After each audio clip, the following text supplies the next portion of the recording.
Welcome back to another episode of SaaS Buyers Club. I'm your host, Omeed. And I'm your co-host, Joe. And this week, we're going to be interviewing Don and James from Sureswift Capital. Thanks for joining us this week, Don and James. Awesome. Thank you, guys. Great to be here. Great to be- Thank you. Yeah. Tell us a little bit about Sureswift. I'll let Don go first. Sure. Sureswift is a company that acquires and grows already profitable SaaS businesses. It's the evolution of where we started actually 7 years ago was buying any type of profitable business.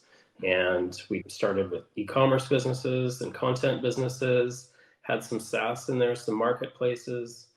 And over the first couple of years, it became apparent that SaaS is where we should really focus our time. And ever since then, it's been all about SaaS. Okay. James, anything you'd like to add there? Or? Yeah, a few things. In terms of SaaS, definitely B2B SaaS and probably like mid-market targeted B2B SaaS. So we will acquire businesses like that are targeting like SMBs or enterprise, but we like mid-market B2B SaaS as well. And so as John was saying, we started in 2015. So there's Sureswift Capital, the management company. There's about 15 of us in like headquarters. And then we have a fund A and a fund B. And both funds are profitable. We're giving monthly distributions to our investors. And so out of fund A, we bought 6 businesses. In fund B, we bought 9 businesses. And we're just in the final stages of rolling out the fundraise of a fund C. And yeah, but fund A is at about a 40% cash on cash annualized return. So it's a very profitable fund. Fund B is bouncing between 15 and 20%. So every month we're giving out distributions to our investors. And so fund C target is 15% annualized growth of the businesses and a 20% annualized cash on cash return. So we're a management company, but we have a number of funds. I see. Just for a little bit more context there, what were the years that the funds were closed or, formed? Well, 2015, actually, when we started, we raised money for the main company, and we didn't realize at that time that we would go in the fund direction. But that took about a little over a year and a half to fully deploy the first 18 million that was raised, including some bank debt. And then we raised about a $10 million fund A, which was fully deployed between, I would say, 2017, 2018. Okay. And then we started raising for Fund B in late 2019, and that was fully deployed by 2021. And over the past couple of years, we've been going through and really becoming great operators of the assets that we've already acquired and are now eager and ready to get rolling with a hopefully larger Fund C.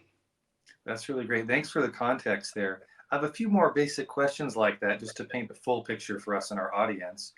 When it comes to your investors, are those typically people that are in the region, or do you guys raise nationwide, or do you have a closed book? I can answer that. Fund A is actually the same group of shareholders as the original company. And Fund B, and the purpose of that was to really come up with some data points and prove that we could be successful at raising the fund, paying distributions, managing the assets within the fund, with the hopes of then broadening out to a larger investor base. And we did that with Fund B, okay. which has over 50 investors. And the goal with Fund B was to let everybody get involved, step in at whatever level that they're comfortable with, in the hopes that they would really step up and see that we were creating some pretty significant and reliable returns and go bigger into our next fund. Hopefully that'll happen soon. That's really great. And one of my key intentions there was to recognize whether or not potential investors, essentially any potential investors in the fund, are you guys usually soliciting nationwide or just maybe a closed group of people you already know? Let's get clarity there. It's open. Most of the investors have come from our networks, our individual networks, and it's a mix. It's about 50-50 between Canada and the United States, with a few that are European investors as well. Okay, now that makes sense. I'd say our investor base is high net worths and family offices, not institutions. And so we are like boutique, and our model is quite different than like typical venture capital or private equity. And so like bigger institutions, they have their box of what is private equity and what is venture capital, and then we come along and we don't really fit in either. And like we are on the smaller side, so we're not raising hundreds of millions or billions. And plus the high net worths and family offices, they like the cash flowing nature of Sureswift. And there's a lot of opportunities, a lot of places they can invest and then wait many years to maybe get a big payout down the road. As soon as we buy our first company in a fund, right away we're starting to give out monthly distributions. And so for us, the risk adjusted return for Sureswift is really high. So we're giving out cash monthly as well as we're growing our businesses. I see. That makes a lot of sense. I had one more just contextual question, and you guys had talked about, I'm housekeeping a little bit here, just asking basic questions. For sure. Yeah. And this other one was for your targets that you're buying, or for any of your targets, are they nationwide or are they regional? Or even global? Yeah, global. So we bought some businesses out of Europe. Oh, So most SaaS businesses are based in the United States of America. So that's obviously like our prime market. And we're focused on businesses that are 1 to 5 million in annual recurring revenue. So okay. a little bit bigger than what owner operators like, but smaller than where most brokers and private equity firms like to play. That's very helpful. That kind of gives me and the audience very helpful context just on what you guys are up to. So there's a lot more to unpack there. Omeed, why don't I toss it back over to you? Thanks, Joe. Yeah, so James actually hit the next question that I was going to ask, which was, what is the size of the business that you typically buy? I heard 1 to 5 million ARR. The other question that I have is, I hear that you sit between this VC and PE model, and you guys have a little bit of what you describe as a different model. I'd love to hear a little bit about what that model looks like. Yeah, I'll continue to answer the first part, and then Don can answer the second one. So our sweet spot business that we like for Fund C is B2B SaaS, 1 to 5 million ARR, as well as profitable. And so we look at the financial metrics, we look at the business metrics, we look at the team, obviously like the product and the business model, the value, and then we look at some of the externals in terms of like competitive landscape and macro trends and things of that nature. So it is nuanced. There's multiple factors, but 1 to 5 million ARR and profitable is our sweet spot. We come up with a term internally we call our sweet and sour spot too.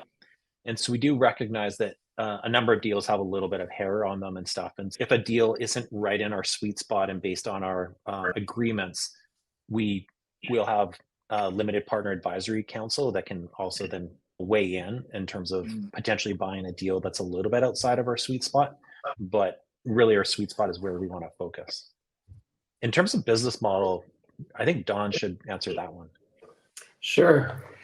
Business model, what makes us really unique is that it's really a co-ownership in profitable growing SaaS companies. So rather than investing in a fund and then leaving your money to hopefully be grown by that management team over the course of years, and then maybe 5-7 years later getting some money back, what we do is we try to come up with a model that enables people to co-own a basket of profitable growing SaaS businesses and to benefit from that co-ownership as if they were managing and doing all the work themselves. So by benefit, if it's a profitable month, then you have the choice of what to do with those profits. You can take them out, you can invest in improving your products that you have, you can make new acquisitions, etc. So really, one of the biggest benefits in co-ownership for me was the ability to have a monthly income stream as a co-owner. I was involved in starting up a number of companies over the past 25 years. And one of the greatest parts of it, when you bootstrap those businesses and you're carefully paying attention to profitability and managing expenses, if you're doing things right, you've got quite a bit of cash flow that you can decide what to do with at the end of every single month. And then once I had exits from those businesses and no longer had that cash flow, I was trying to figure out if I could make a whole bunch of acquisitions into other profitable growing SaaS businesses and actually be able to enjoy in the monthly cash flows from that. If I could come up with a model that if I could prove it out and then make that available to other investors so that they could co-own with us doing the work, I thought that would be a pretty attractive business model. So that's what we've done essentially. We're enabling people to receive their share of the profits proportionate to their investment every single month. And then we look after all the work from finding the acquisitions, growing the acquisitions, looking after absolutely everything and sharing the profits each month. So we're completely different. Instead of tying up capital for an extended period of time, we have to prove every single month that we're really great operators. And our investors are able to see how their monthly distribution that month compared to the prior month, the prior quarter, the prior year, etc. So they know we're on the right track when those monthly distributions are increasing consistently each month. One thing I would add too is the level of transparency. Some people complain, oh, public company, there's all this reporting to the public and investors and stuff quarterly. We're reporting every month. We're sending out a newsletter to all of our investors on the prior month at the fund level, all the results of the aggregate of the businesses. And we're comparing versus prior months and quarters and years. And so we get a report card every month on how we're doing. And that level of accountability and transparency is kind of off the charts and really focuses us around being good operators, good stewards of the capital that our investors have entrusted us in. And it's a forcing function in terms of the level of operational excellence and diligence we have to have. 100%, I agree. I have a few follow-up questions there. Omeed, you asked the main question though. Do you have anything you want to ask? I did. I'm curious about, so the 1 to 5 million ARR, what's usually the multiple on those businesses? We're saying we're buying the businesses from about 2 to 10 million is our allocation per business. So a number of factors could play into it, but so that would be like a 2x on revenue. We're looking for quite profitable businesses. So on average over time, it's been in the 3 to 5 times EBITDA range. But if there's a company that's growing quickly, low churn, diverse customer base, we could go slightly above that, but typically they fall into that 3 to 5 times. If the market changes and realizes that, hey, these profitable SaaS businesses that are under in this range are worth more, there's still it's still a great business model, but that's typically where the market is established these companies are worth. I hear you there. That's helpful. Omeed, go ahead, or you want to kick it over to me? Yeah, you can go ahead and jump in, Joe. Yeah, I was just going to ask a little bit more about your guys' model there. What size of stakes, I believe you hadn't said yet, percentage-wise do you guys normally take? You know, from a minority stake perspective, it sounds like anywhere from 5 to 25%. Oh, we're buying the businesses outright. Oh, okay. That's what I had understood initially, but then you had said the co-partnership thing, and then it made me think minority stakes. My apologies. Sorry. No, we're buying the businesses out. We did muse like, is there ability for us to take a minority or majority stake and how that would work? It's just a little bit too complicated for us, and so we are we're buying the business outright. With our next fund, we are allowing founders who sell to us to roll a fair bit of the proceeds back into the fund so that they can benefit as well and get monthly distributions and cash flow and stuff. But yeah, we're acquiring the business completely. Oh, okay. Thanks for clarifying that up. And that sounds like a really good offering for those selling founders, especially given your guys' track record and then being able to get access to cash flow diversify over those other businesses in a given fund as opposed to just theirs. Definitely sounds like a valuable proposition. Okay, so now I'm clear up that it is an acquisition of the entire business. Yeah. That had been my initial understanding. When you talked about co-partnership then, is that more of a co-partnership from a strategic external advisory perspective? Or maybe you could please go ahead and just give us a little more detail there. You're referring to when I mentioned co-ownership, it's really our limited partners, I'm saying, are essentially co-owners in a basket of profitable. Oh, that's what you're referring to. Okay. But they're really limited partners. Oh, okay. Now I see what you're referring to. It wasn't as to the targets, but as to the right or the LPs. Okay, that makes sense then. I feel pretty cleared up on the model. I want to take a pause here real quick and think if there's anything else I want to ask there before we move on. Because the next subject I want to talk about and what we usually do after we get a firm grasp of what you guys, our guests, are doing is we talk about specific deals and some specific teachings or guidance that you guys would give to any SaaS founders or to other people who are in PE, or sure that we could say this as opposed to PE/VC mix-up, we could say just typically buyers in general, things you would say to them. That's usually where we like to take the direction. But before we get direction of the conversation, but before we get there, I just want to think clearly. Omeed, do you have anything else that you want to ask regarding what they're doing? Yeah, while you think, I'll jump in real quick. And just for the audience, I'm curious. I'm always curious about vision and direction that as entrepreneurs, as business people, we're always moving towards something. And so what would you say that Sureswift is moving towards in terms of the vision for Sureswift? Sure, I can answer that. Everybody's aware of Constellation Software, that shining North Star about that's proven how successful a company can be if you're a really great operator and you're a really great allocator of capital.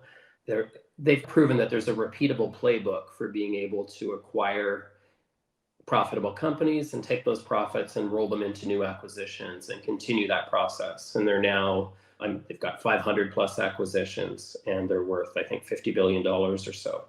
Now, keeping that in mind, that's our ultimate goal. How can we get to where they are?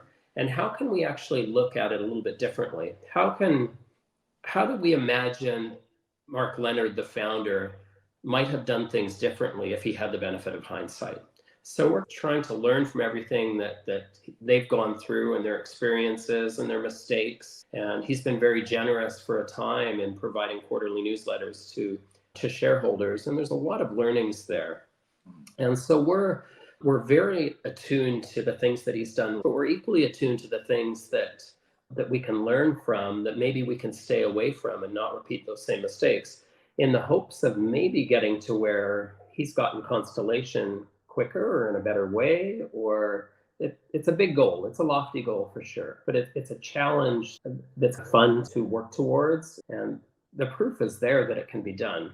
And if you think about it from that angle of what have he done differently, maybe there's some room to at least do as well as he's done. Even if we do as half as well as he's done, that's still an extraordinary return. But the challenge is there to replicate that type of success. For me, that's the ultimate goal. Yeah, and one thing Constellation's done well is operate the businesses like a mechanistic fashion with playbooks and very tight procedures. And one thing we've done recently at Sureswift is really codify an internal operating system that we call the Exceptional Operators Framework. And so we've had internal discussions. Is it more important to buy well, or is it more important to run the businesses well? And obviously they're both important. But if we become exceptional operators of these SaaS businesses, in a number of ways, it opens up the pool of businesses we can buy if we know we can run them well. And so, like Warren Buffett, it's better to buy a great business at a good price than a good business at a great price. And so there's some nuance in all of that. But our exceptional operator framework, we have 15 businesses. Many of them have the same business functions around go-to-market and how they do UI, UX, et cetera. And so we have skill guilds internally where our team members are meeting regularly and cross-pollinating and sharing best practice. And so we have a bunch of playbooks. We have a whole sort of internal reporting management system. Each of our businesses is reporting to leadership on a monthly cadence. And so we're just doing a number of things to allow our businesses to nicely, profitably grow and team members to level up in their careers and their skills. And so a big part of realizing the vision Don was talking about is a real systematic focus on exceptional operations. I see. Yeah, curious. What's one, I heard you talk about learning from the missteps of Constellation. So what's one big thing that you've taken away from what not to do? I think the most glaring thing that comes to mind is their organic growth rates from the acquisitions that they've made. A lot of our competitors, other aggregators, look at the organic growth rate of 5%, I think, on average, that Constellation talks about in aggregate. Out of all their acquisitions, they grow typically about 5%. From our research, it's become apparent that there's a number of the best aggregators, not just Constellation, but they're all in that 0 to 8% organic growth. And a lot of people, a lot of aggregators that are trying to replicate their success see that as a weakness and see that as an area that they can spend their time on and their money on, their profits on to improve upon. Whereas I see that as a lesson learned. Constellation is great at this, obviously. They're the leader in the space, and yet they're able to attain approximately a 5% organic growth rate. That's telling me that that's not where you reinvest the profits from your company to try to improve the organic. I'm sure they've already done that and made those mistakes. That's telling me that being a great capital allocator is about taking the cash flows and making new acquisitions with those cash flows at where what the return is going to be. So if we take the cash flow that's generated and we buy more companies at 3 to 5 times profits, we know what the return is going to be. Or we have a pretty good idea that as long as we can continue to be at least as successful, we have a pretty good idea what the return is going to be. But I think a lot of people fall into the trap where they think that organic growth rate is a challenge for them, and maybe they know better, or their experience tells them that maybe channel partnerships or maybe synergies and other things are areas to explore in order to improve upon the organic growth rate. Big, long answer to your question, but that's the biggest example that I think is a lesson learned rather than it shouldn't be a challenge to improve upon, but a lesson learned. That's really cool. And I'm hearing pick your battles when it comes to capital allocation. And there's a place where you could pick a different battle and have a better potential outcome. Yeah, in our businesses, so we invest in our businesses and we do product development based on customer feedback. We have like various marketing initiatives. We'll hire into the businesses. So we consider that like more operational or run rate investment in our businesses, but we're running them nice and profitable. But if one of our business leaders wants to do this whole new initiative, which is going to really amp up the spend or hire a number of people for some kind of thing or create this whole new adjunct product capability and stuff, those are strategic investments, and we have a much higher bar for those. The leaders have to build out a business case, an ROI. We want good unit economics to support it. We dig in, ask the hard questions. More often than not, we're saying no than we're saying yes. And if we're saying yes, it's more, okay, let's experiment. Let's take like a phased gate approach to this investment and let's not just go all in. Because as Don was saying, more often than not, it's better to take those profits, distribute them back to our investors, and then it's up to our investors. What do they want to invest into our next fund? Do they want to, I don't know, buy a second home or do some other investment? Or so we're providing the optionality. Like obviously, if we're doing our job, they're going to want to invest into the next fund and then the next fund as well. So yeah, we don't want to presume that we're not into risky investment or speculative investment, I would say. I'd like to add just one other piece of our model, I think, that we didn't touch on. And that's that you might ask, how can we be as successful as a Constellation if we're paying out the profits to our shareholders or to our investors each month? And the reason why we pay out the distributions is we want to make sure that we've always got investors that are ready to provide capital to us, including in a down economy such as we're in right now. A lot of our competitors are unable to raise the next fund because investors are a little more leery. They zip up their wallets really in an environment like this. With us, because we're paying out monthly distributions, and because we're paying from 15 to 40% cash on cash returns, that's from our past two funds, and we hope to continue that type of performance, they're interested in providing capital and participating in our Fund C and hopefully Fund D, E, and forever. And so just the final point is how Sureswift really grows with this model is we want to be the largest investor in each of our funds. We currently own 10% of Fund A and 10% of Fund B. But in the future, for Fund C, hopefully we'll be able to own a little bit more than that. The profits that we have as a management company are going to go into owning as much of each future fund as we possibly can. So I can imagine by the time we're at Fund E, we will probably own 80% of that fund. And that means instead of paying out 80% of those monthly distributions, those are recycled for us to own more and more of our next fund. So really, we're able to raise money when others aren't. And it's especially important to raise money when the best deals are available, such as in this economic environment right now. That makes a lot of sense. That's another really good point to make. Omeed, I'll throw it back to you. I don't have any other immediate questions. Yeah, it totally I love that model. It just makes so much sense. It's cognizant of the investor and yeah, just putting the investor first, which I can totally see why your investors would want to invest with you and continue to invest with you. That paired with the level of transparency that you provide to your investors, these are really great tips for the audience. And then I heard I'm curious about these playbooks. I'm curious about what it sounds like. It sounds like you guys have your own acronym like EOS, but it's instead of the entrepreneurial operating system, it's the exceptional operating system. Framework. I don't know if I got that acronym. Yeah, for sure. So those are EOS, some great lead. EOS is really good, I think, especially for first-time entrepreneurs. And it's a simple framework for running maybe a more of a simple business too. Some of it feels a bit academic. And so if you've been around the block, and if I took my shirt off, showed you my back, I might have more battle scars than anyone, except maybe Don. But that's from mountain biking. Come on. Oh yeah, that's my front side. So we looked at EOS, and then we considered what we're doing at Sureswift, and there were some obvious gaps in EOS.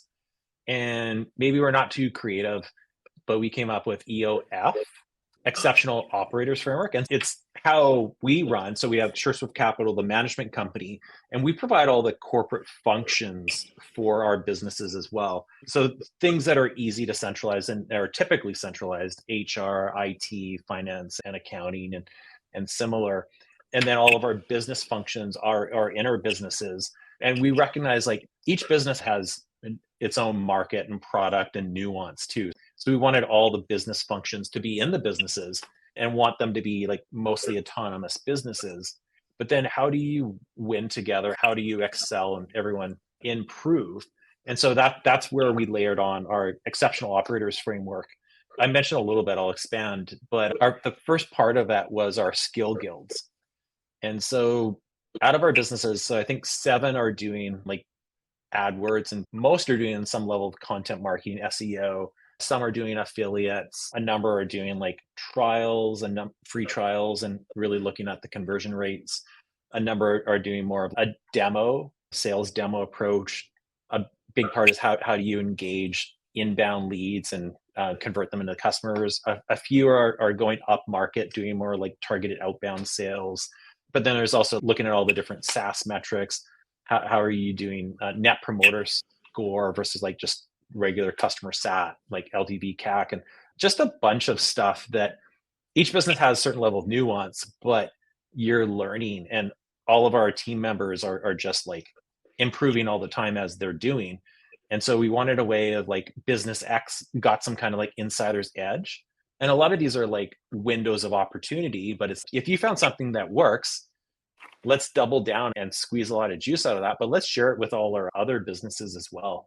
So our monthly skill guilds are a great way of doing that. We have people all over the world, and they're just sharing on our Slack. We have a bunch of stuff. We use Notion as our central nervous system for documenting. Then we have all these playbooks as well. And my experience with playbooks is they get out of date quite quickly. So we have a way of dating them, when they're updating them, who's using them, who owns them, like all of that kind of stuff. And so it's just, you can try and learn a bunch of stuff from like internet gurus and YouTube videos and all this kind of stuff, but the actual density of the content is just not very good. And we do a lot of curated stuff. And then you can talk to the person that wrote the playbook and get the next level of intel and stuff. So we've tried to engineer a way for all of the businesses being autonomous, but also working together and just improving. But then also, like in Sureswift Capital, our management company, we're not like finance guys and girls. We're operators, we're leaders, we're people that have grown technology businesses. Many of us had good exits and stuff. And so we're bringing a level of rigor and realism as being operators. And so we oversee the businesses. We do, at the business level, planning twice a year. So each business is planning for a half year with a view to 18 months. And so we review the plans with the businesses. We get them to do OKRs. One of our core values, new core values that's coming out soon, is stretch. And so what are your stretch goals for the business? And then we have like monthly meetings where our leadership team is meeting with the business leaders and reviewing the progress of the business on, and Notion tracks it all, and we got all these different trends and stuff like that. And so there's a number of other things. So we want to roll out like a mentor program as well. But we're really trying to spend a lot of time and energy. How do we run these businesses? How do we grow them? How do we like upskill the team? Yeah, how do we manage them so they grow nicely and profitably?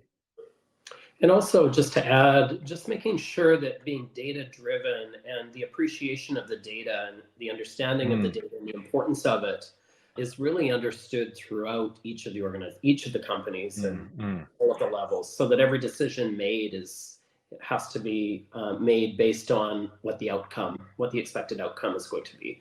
So I don't know if, from my experience, I've invested in angel investments before, and quite often if you give a lot of money to somebody that doesn't have the experience of running a business or managing money, they'll spend money on it. They'll make a list of all the things that they want to buy or spend the money on, and then they'll go out and do that. And they're not really going to necessarily pay attention to what the returns are going to be.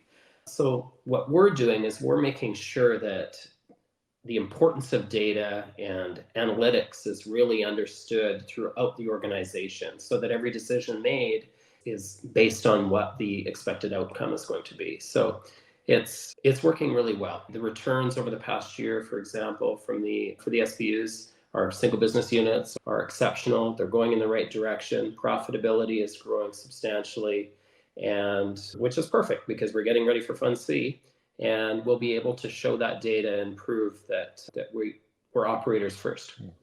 That's wonderful. That's really good to hear. I definitely want to dive in now to, I don't have any other questions regarding that stuff. I want to dive in and talk about some specific acquisitions. And we don't need to, depending on your guys' level of comfort, we don't need to talk about names here. That's not what I mean when I say specific. What I mean is specific stories, like A happened and the lesson learned from that is B. Those type of scenarios. Yeah. And how we usually... Oh, sorry. I just want to jump in and start sharing, but no, finish your question. Sorry. Let the man share, Joe. He's ready to tell us some stories. But then I was like, no, I got something to say. Yeah, no, yeah. There's a second part to your question you were going to ask? Yeah, exactly. And so I was going to add on there that, so just lessons learned from some specific stories. What we also like to do is differentiate between, hey, here are some things we did well, and here are some things that went wrong. Maybe those are like less probable, like tail risk type situations. And here's how somebody can mitigate that wrong from happening in the future. We call those horror stories, acquisition horror stories. And they tend to be really good because they help, even though they might not be, the higher likelihood of the probability of those might be lower than your typical issues. But we find that sellers and buyers can really learn from those because they really accentuate the overall risks and issues that may arise in acquisition. And it's a complex area, obviously, us coming from the legal perspective. So now I'll throw it over to you. Basically, I was saying good stories and bad stories. Yeah. And so without naming names and specifics, so I'll speak in the sort of the abstract or the aggregate, and Don can add as well. We bought some businesses where the founder continued with Sureswift for one or a few years after, and still involved in the business, whether directly running it or providing advice or stuff. And some of those businesses have done like really well, Mm. but we bought in some businesses where the founders had like a quick exit and kind of moved on. And that's just a lot harder around the transition and higher risk. And so with our Fund C, one thing we really want to do is not just buy from a founder and wave goodbye to the founder. We want to buy a really good business, but also from a really good founder or founding team, and have them continue with Sureswift and in some capacity, recognizing they often want to go and do the next technology startup and venture. And like a cool thing, Sureswift, like we're turning entrepreneurs into serial entrepreneurs, and they're often doing the next thing. But by them reinvesting into our fund, joining our founders council, still being involved with Sureswift, I think that's one really good way of us de-risking and running the business as well, and allowing for a good transition.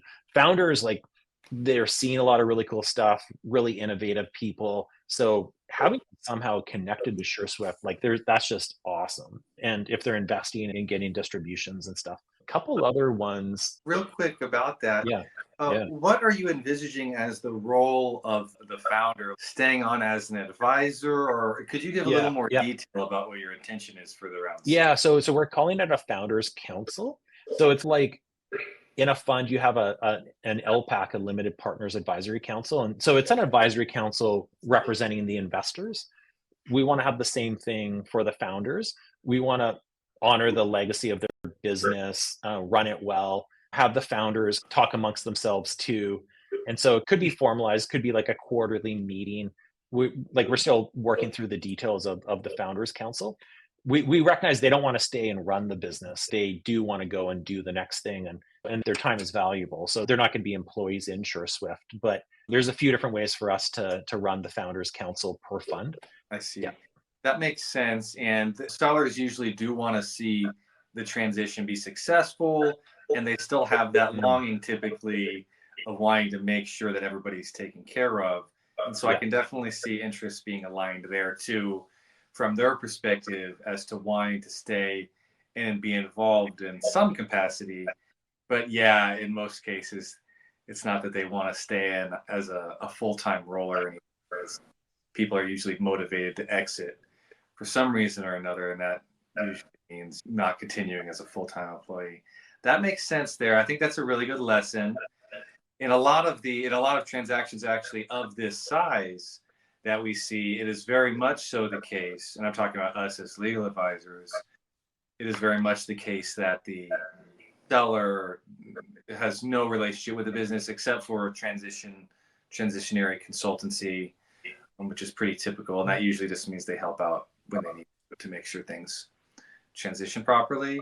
But it is a very narrow role, and usually they've already planned. Like one recent deal we did, the guy had like 2-month cruise planned a few months after, awesome. I think it was 1 month after close or something. I can't remember. And so he's obviously not going to really be available. Business is hard. Like one thing we know is running a successful SaaS business is really hard. Like business is hard. And so like people get burnt out too, and they want to take all their learnings to the next idea. And so maybe the current business, it's growing, it's doing well, but they're like, oh, I have an inkling this next one is gonna rocket ship or be on a different growth trajectory. Sure, yeah. And there's all sorts of things going on there. Some people have the grass is greener approach to business. And some people also have like their pet projects they want to get done. That's one of the buckets I fell into, where I was like, oh, but I want to do this thing, or I have a couple things I want to do. And so that makes sense too. Now I'll kick it back to you. You had some other lessons learned. Yeah, another lesson is, so Don talked about in the early days, we bought some e-commerce, some fintech, some content sites, and just over time, getting more and more focused in terms of our sweet spot business. And what are we skilled at? What can we run well? And buying more of that. And so Fund C we want to focus on B2B SaaS that are like standalone businesses, like are run really well just unto themselves. And so what that means is, like, if we have some Shopify apps, like there's some other aggregators, that's all they do is Shopify. And so hopefully they built out playbooks and skill guilds and ways of running Shopify businesses really well. So we've also, one learning we've done in the past, like a mistake we made was we bought a business X. I'll give you an example, actually. We bought TraderView. It's an online day trading journal with some analytics, and it's a really good tool and has a really good user base. They're very engaged. It's a good SaaS business. It's run by an awesome team. But then we also bought another business called Wingman, which is like for complex option trades and analysis. And so the user of that product, Wingman, is more of a financial analyst in a big enterprise, maybe doing some like currency trades or what have you.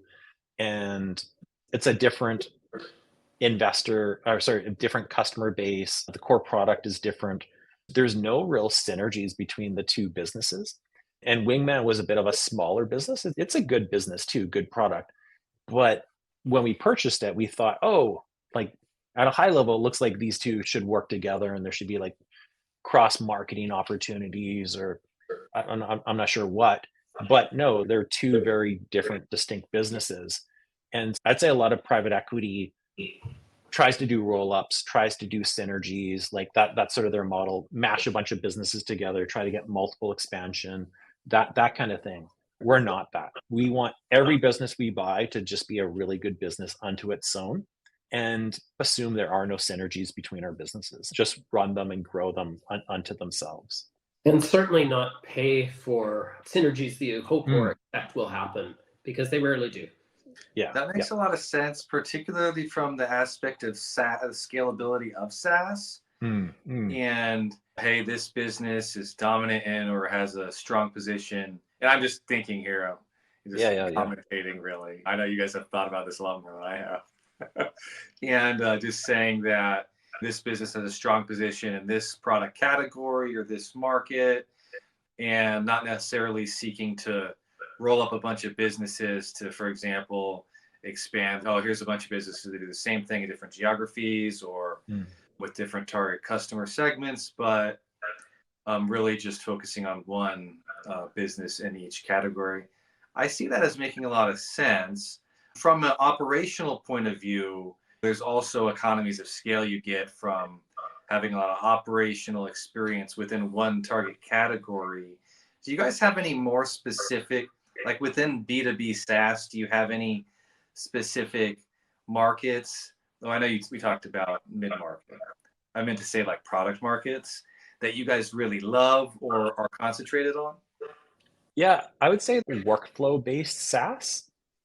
And so it can be, those businesses can be hard to grow. They're hard to changing up someone's workflow, especially if it's mission critical, that's risky, and especially like buying from a startup and stuff. And if the startup has a workflow-based solution that's core to their customers, that's just awesome. And so we quite that. We've internally chatted about, so people think of SaaS as there's horizontal SaaS and then there's vertical SaaS. And so some aggregators, probably most, like vertical SaaS because the product's quite sticky. We have some vertical. We have a number of horizontal. Horizontal, you can sell across a lot of different markets. Like the end game can be a lot bigger with horizontal. But Don and I were having a conversation last week, and we were talking about diagonal SaaS. And what's that? Yeah, so you've heard this term first here. This is you guys are very innovative. Yeah, we're thinking through diagonal SaaS. So we actually have one of our businesses, Vitae. It's an automated reference checking platform, and we're building in background checks, and it's a really good business. And so it's a horizontal, like reference checking can, almost any organization or business could use this. But then we are targeting on a few key vertical markets for it. And so we're not changing up the core platform, but just the go-to-market. And for example, healthcare organizations, a lot of them love Vitae and use Vitae. So they all reference amongst each other, all the case studies, all this kind of stuff. So for us, like a diagonal SaaS is like a horizontal SaaS, but targeting one or a few vertical markets. So maybe okay, I see what you're saying there. So you might be expecting or forecasting and spending for your growth in a few specific verticals, but the product proposition just generally can be used by a lot of different industries. Yeah. Is that what you're saying? Exactly correct. Yeah. So kind of like horizontal SaaS and then white labeled with a lot of specific features for a particular vertical. Is that what you're? That's an example. Yeah. We're making this up and this is a new thing that we're musing on. Back on the topic of stickiness, and there's definitely going to be, and just returns on investment, there's definitely going to be some verticals that are just higher adopters and stuff of a general, like a general product. That's cool. I like that a lot. I to repeat what Omeed said, or to echo his sentiment, I definitely like how you guys are thinking on, or do think on your feet about what you're doing, and I can feel and see the excitement as to the gains and benefits you guys can get out of leveraging that and those innovative meetings and thought processes. So I like that a lot. Let's talk about a story where maybe you guys don't have one. It's fine if you don't, but where things went wrong and something somebody could learn from. Now, if you don't have any acquisitions that just crashed and burned or anything, that's not just what I'm talking about. I even mean, the integration. We just had an awesome integration consultancy come on as a guest 1 or 2 weeks ago. It could even be, the integration didn't go so well because of this reason. Or it could even be that, we should have looked at this metric. Even small things like that are fine when I try to solicit from you here some things gone wrong stories. I can give you a couple examples, actually. One was a number of years ago, a company that we bought. We went through diligence, and this was early days, actually. Really, the checklist for our diligence process was a work in progress, I guess, as well. And there's a lesson learned here that for every acquisition that we made from that point on, we had to make sure that this could never happen again. And just long story short, we found out it started just a few weeks after the transfer of the IP and the complete transition. And we kept learning months out that some of the people that we assumed were part of the product or part of the development never really existed, actually. Essentially, there was a founder that wore all of the hats of the employees that worked on, or almost all of the hats of the employees that he claimed worked on the product. The founder actually just quite simply really checking, maybe on the checklist, is actually talking to the people and communicating with them. I think we tried that, actually. One person can have many email addresses, so maybe talking to them would be a better solution. Wow. Not to cut you off, I'm just talking with you about this here. I'm just thinking, okay, on what you're saying right now about the typical due diligence of the employees and stuff. Usually it's just due diligence around retention and are they going to be happy with continuing ownership. We do check on the existence of them. I don't know. I'm just trying to think here. There would be contracts. Did he draft like employment contracts, like contractor agreements for him? Like, how far did this guy go to make? Is it multiple personalities that he had? Maybe. Or something? Like, it might have been just people that are not that he has contracts with necessarily, but actually he should. If somebody's answering the phones for you or doing emails for you or providing code review or that type of thing, there should be communications between them. And there was, but if it's going between the same person with different email accounts, that's not deep enough due diligence, is the point. right. Yeah. Another example is... Thank you for sharing. That's an incredible story. Yeah, thank you for that. And before moving on, I just want to drive out the mitigatory mechanism that we're really trying to teach here. How to catch that. I guess it really goes down to what you said, just real due diligence about the employees. It also touches on the continuity of the founder's leaving, the stuff he did needs to be done by somebody else. Just operational continuity with the founder exiting. So it also touches on that issue to make sure if you're buying a business that you have all the things that were being done by people leaving to be done by somebody else. Do those appear to be the lessons learned there? Or were there any other things you would add or amend to that from that story? It's always difficult to replace a founder. This is an example of being 6 times more difficult than it should be if you're replacing that many hats. But really figuring out who's doing what and communicating directly with those people and getting on a Zoom call and just confirming and going through just that level of validation, especially if it's Makes sense. A small company and you're relying on a programmer and you're relying on whoever you're relying on to fulfill daily tasks. Just having conversations with them, I think, could go quite far. Also, that makes a lot of sense. Keeping the owner around for a period of time is certainly very important, especially in this case. Otherwise, everything just stops, right? And really sitting in on everything that owner does each and every day to make sure that you've internalized those processes yourself. That's a given to us now. It wasn't so much when you're first learning and making your first acquisition and identifying those mistakes that hopefully you'll never repeat again. But hopefully in saying this now, everybody will think potentially, make sure that there is really 6 people. Well, and I think that speaks to a prior lack of appreciation for team and the value of the team as well. And so, yes, we're acquiring a business, but we're also gaining a new team of high performers, people that have taken this business to a particular level. They're capable and skilled, and it's gonna be awesome to have them join the broader Sureswift team, and we can learn from them. They can learn from us, and so I think, the team part of the overall equation is critical. No, that it makes a lot of sense, and I do think it is a valuable thing to touch on just for people in learning anything about acquisitions, because so often people look at the financials and say, oh, okay, this looks like a good target, but maybe we might even go so far as to say more qualitative due diligence as to the team is totally warranted. So I really do that case study. Yeah, that was a great story. That was a great story. Why don't I throw it back to you for the next one? I'm looking forward to the next one. Sure. How much time do we have? I keep adding new. God. We did say multiple podcasts likely, so we'll definitely have to bring you guys back on. Yeah.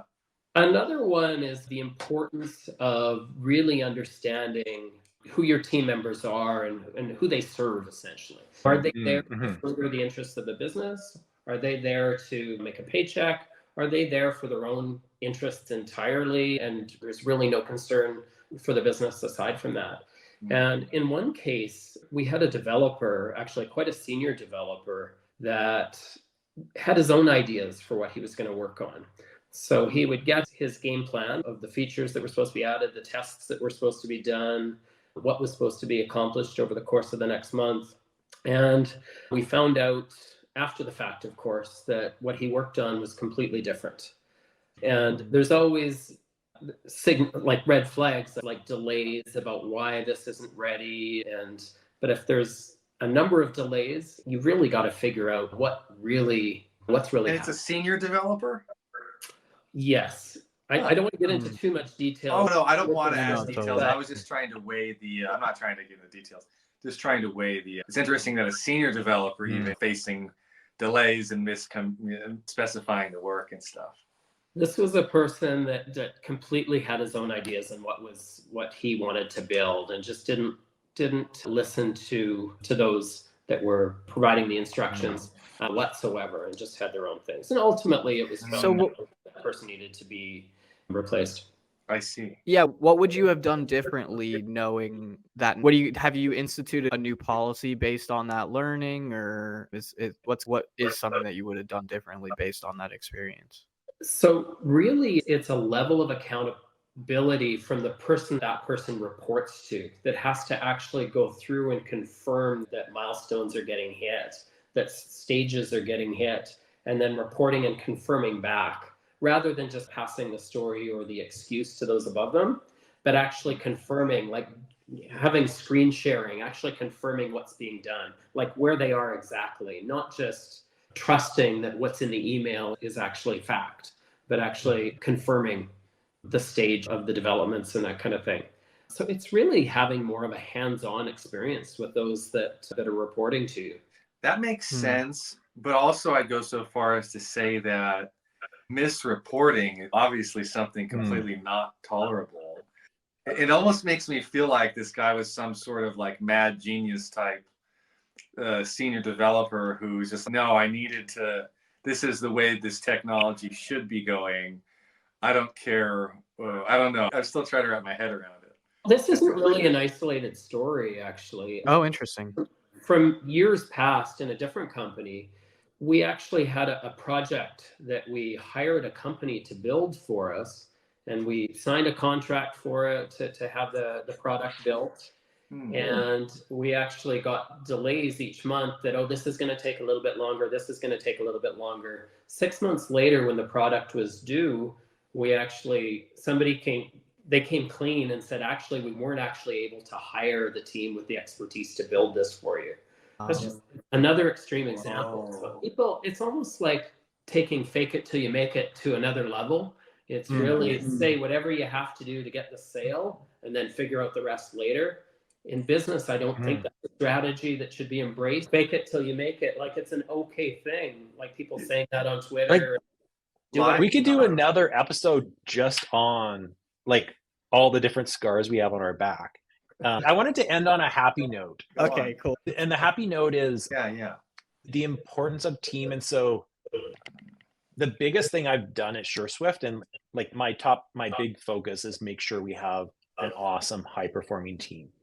And over the last while, we've really been focusing on having an awesome team, hiring the right people, making sure we work really well together. And honestly, like my job is actually quite easy because we have a bunch of amazing team members. And we've really, over the last while, leveled up our leadership team in terms of in the corporate management company, in our various businesses, and just across the board. And so it's really about the team, and having the right team, you can do all sorts of great things. A number of tech companies use, and I think this has been a rookie mistake, but they think of the language they use is we're a family. And no, this is business. The analogy is like a high performing sports team. That's the right analogy for business. Like you have your own, hopefully you have your own family, things are going well. Like your family is critical and super important. Prioritize your family. We're not your family. We're a business. And like at Sureswift, like we're from Canada. So we think of in terms of NHL. And so Sureswift is like the NHL. And then each of our businesses is like a high performing hockey team. And like we want our people in our businesses, they're excited about the business. And so I'm part of Ghost Inspector, I'm lead Dino, I'm Vitae. And then I'm part of the Sureswift group, but I'm a Vitae person. This is my hockey team, and we're gonna like get lots of goals. We're gonna win the Stanley Cup. So just having that like sport, like professional sports team analogy fits far better. And when we were like, no, Sureswift, we're like this professional sports team analogy, a number of people are like, this is awesome. We never liked that whole family thing. It like twists and contorts what real family is. And like we're friends, and like we got each other's back, but that's what you do on a sports team, is like you're a team and you want to win together. So I think just really bringing a big focus around team and your people and your culture is so critical. Yeah, it's interesting. Oh, go ahead, Joe. What were you going to say? Go ahead, Omeed. I was going to comment. Yeah, I think that's one of the takeaways from this episode for me, especially from the learnings. I think so much of what we see focuses on, more of the quantitative, like here's the metrics, here's how you develop valuation. But we don't really see people talking too much about these other missteps, for example, like how important it is to evaluate the people, the culture, for example, how we work with people, because we all know that the most difficult aspect of any business is people, but there's so much kind of focus on more of the the hard aspects of business in terms of the hard numbers, in terms of metrics and these sorts of things. But which are we important, really, but they are Yeah, important.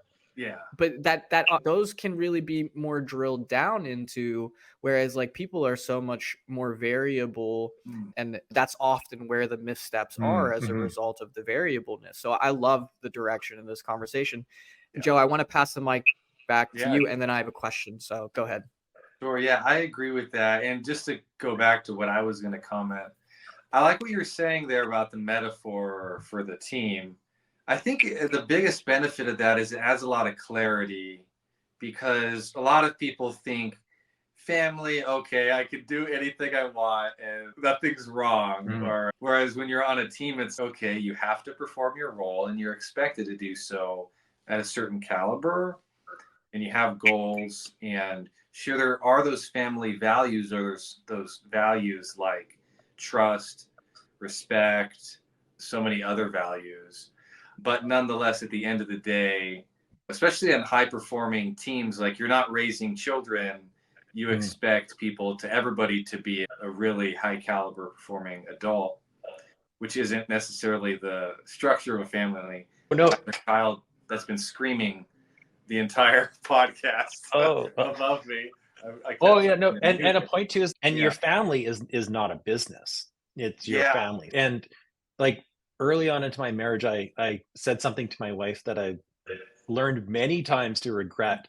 It was, hey, if you worked for me, I would fire you. Just and and so that's not a nice thing, not a good thing to say to your significant other. I definitely have learned and would not say that nowadays. But families are messy, and like you got young kids, and there's a lot to family. And family's important. Nurture your family, prioritize your family, but your family's not a business, and your business is not a family. I think that's really great distinction. Again, back to my main point, I feel like it adds clarity. It's a better metaphor or whatever. And okay, I like that. I'm curious on the point of this kind of family versus high performing kind of championship team. I'd love to hear from you. What does that look like? How do you go about cultivating that high performing championship team environment, culture? And how is that distinctive from the businesses that do say that, oh, we're more of a family, which I've totally seen memes that are like, if you hear a business say that we're a family, that's just like a giant red flag for we're going to walk all over you and essentially take advantage of you. And so you should absolutely walk away as soon as you hear someone say we're a family here. So I actually really like the high performing championship team approach a lot better. I'm actually going to start maybe using that internally at our firm. And we've actually, Joe and I have talked about it in that kind of context as well, but I love it. It's almost just downloaded into my framework in that way too. But I'd love to hear more from you on that point. And I feel like that's pretty happy, right? It's like happy way to end. Yeah, for sure. So having targets and then just accountability around targets, whether it's individual or at the business level or around various initiatives. And so working collaboratively with the business leaders and team members around what we're trying to achieve, and then just measuring it and knowing like we're all human, like we all make mistakes and sometimes drop the ball here or there. But getting back to Don Wharton's point, like being data driven, there's data around the businesses, but then there's a certain level of data or accountability around individuals, and just having a rigorous performance management approach to how you do like review your team members and then thus bonus and compensation and all of that kind of stuff. So having some like best practice around your human resources, and that's a whole other episode to get into it. But and you brought it together: performance, accountability, and result. That's really what it's about. And I don't know how that fits into the family metaphor, but it certainly fits into the high performing teams. That makes a lot of sense. Yeah, one of the things that I heard is you look for standalone businesses, right? And then there is a process of how they're folded in to the Sureswift environment. So I'm curious about what that fold-in process looks like. I heard one of the aspects is the skill guild, which I also really love that. But yeah, I'm just curious about that. Yeah. So in terms of like integration and bringing in a team and a business into Sureswift, a fundamental thing is us being humble. So recognizing the business is doing well and the team is doing well. And so we don't want to bring them in and say, oh, okay, we know how to run this business best. We like, you got to start using our systems right away. You got to start doing this, doing that and stuff. It's a, it's a collaborative process of them learning what we're doing, us learning what they're doing, and collaboratively, like maybe there's some tooling that they should move over to or not, but that's actually a heavy lift moving from one CRM system to another, or like we have a number of businesses that are on WordPress, a number are on Webflow for the marketing websites. Maybe we have a business that's on some other platform. Like we're not just going to force them to move over. Like just being pragmatic around it all. Like all these changes are costs, and so what's the ROI on doing it? So yeah, just being pragmatic and being humble. And there, like we try to keep it very minimal. Like we do have a few things at Sureswift that all the businesses must do around IT security, around like monthly reporting and that kind of stuff. But most of it is, it's like collaborative and let's work together around if and what to change. I see. That's really helpful. Omeed, I had a few things that were coming to mind I wanted to say as we head towards closeout. But did you have any other questions? And how about you guys? Did you guys have anything else that you've wanted to say? Or in other words, I'm just going to give you the floor for a moment before we head to closeout. I think we covered a lot. Nothing comes immediately to mind. James? Yeah, I think a big thing is Don and I love chatting to people. And so hopefully we have our emails in the show notes, and reach out to us on LinkedIn. Just send us emails. Sometimes our inboxes are more full than other times. So it's like, we don't have some type of like time guarantee of how quickly we're going to respond and stuff like that. But hopefully we're pretty good at it. But yeah, we want to have like conversations. We're in the community, want to learn from people, share and win together and stuff. And yeah, we're eminently approachable. Great, 100%. So particularly if you're a SaaS B2B mid-market business out there. Oh yeah, or yeah, targeting mid-market, any B2B, I should say. Yeah. But I'll just say SaaS founder out there who's interested in talking with them as an audience member, please feel free to reach out. And no, thank you for that. No, we appreciate that. You guys are open to conversation. That is definitely part of our intention here. Is we're awesome. And what we're doing is we're building out a community, and we're so happy that you guys joined us today. It was, as Omeed and I had expected it would be, a really good conversation. Awesome. I felt like we were able to touch on some subjects more narrow and broad. Obviously, it's a really complex area of practice, and there's so much to talk about, but we were able to deliver some really cool key bits of information there. And I do indeed think that we should, whenever the scheduling is, I'm not sure, but we should schedule another one and continue even on the same journey or trend we've been taking this chat, or on another one. Maybe you have some new things happening at that time, or there's some other things to talk about at that time. And one of the things I do want to leave you guys with, wishing you the best of luck with the C Fund. Oh, thank you. Fund C. Thank you. Yeah. Yeah, with Fund C. And we definitely hope that works out for you. And I do think it indeed will, based off your guys' prior performance and experience. All right. This is another episode of SaaS Buyers Club, and I'm your host, Omeed. And I was your co-host, Joe. And Don and James, thanks so much for joining us this week.